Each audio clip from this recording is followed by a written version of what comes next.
This is question 2 of the Lower 6 Component 3 in-class question book. We're given some information about a worm.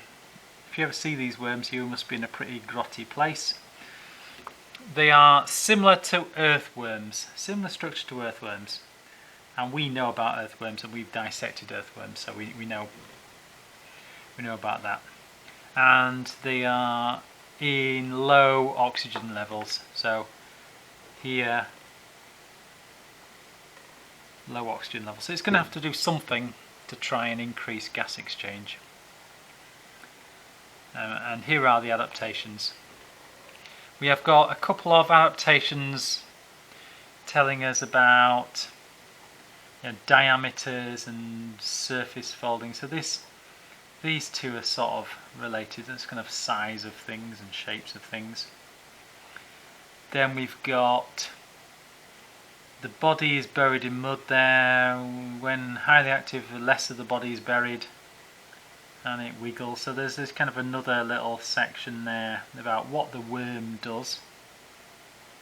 So it moves in and out and wiggles about. And then it's told us something about hemoglobin being there. Explain how these adaptations enable the worms to survive in water with very low oxygen levels. So we've got our three areas there. So we've got kind of our gas exchange surface adaptation. So gas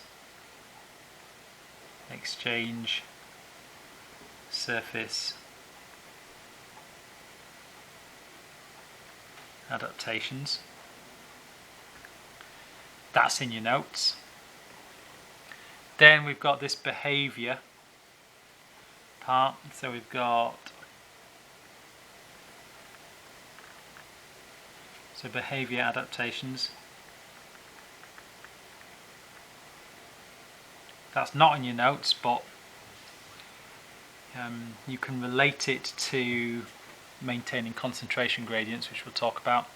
And we've got the hemoglobin, which is in your notes to do with gas exchange in worms. So, things you're going to talk about. What do we know about worms? We know that these exchange gases over their body surface. They don't have lungs, so they exchange gases over the body surface. It's telling us diameter approximately 3 millimeter length. So if the diameter is 3 millimeters, length is 45 millimeters, then that's essentially a long, thin cylinder. So that is kind of a long, thin cylinder which has a big surface area to volume ratio. So you can talk about that. And actually you can include these numbers and this evidence in your answer. And anything that's 3 millimeters wide, if the diameter is 3 millimeters, then that's a fairly short diffusion path.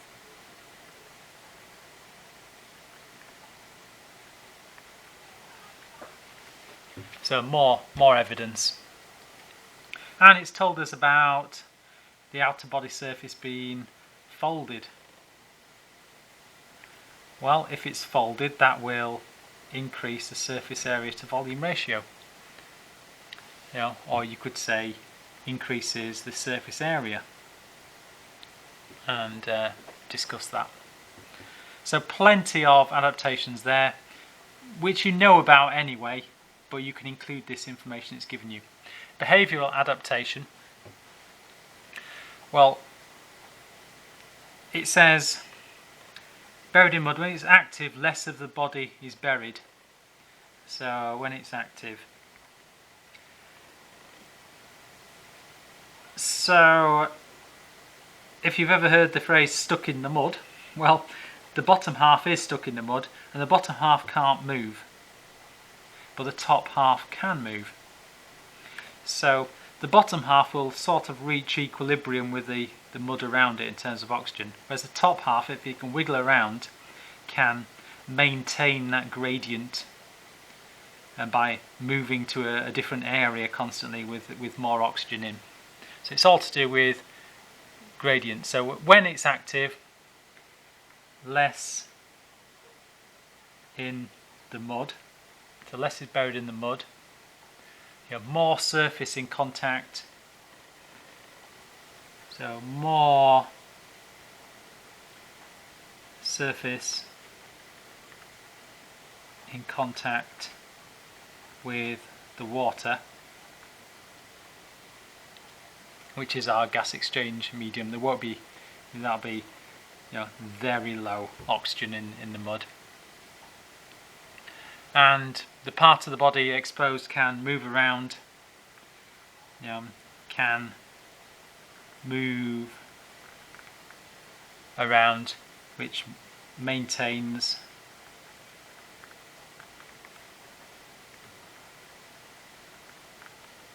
that concentration gradient. So anything that's moving, whether you're blow drying your hair or rubbing your hands under a hand dryer, you move them to maintain the concentration gradient. Same thing. And lastly, hemoglobin. We can just, so the adaptations, you've cut up a worm and you saw a blood system and little heart-like objects. So it's red hemoglobin, and this will absorb oxygen, and blood vessels will move this around, so it'll have blood vessels to move blood around. And why do we do that? That's so that we can maintain that gradient again. So that maintains our concentration gradient. And what else do we know about blood? You might not have done it yet on the course, but you know that some worms, like the lugworm, have got a higher affinity hemoglobin for oxygen.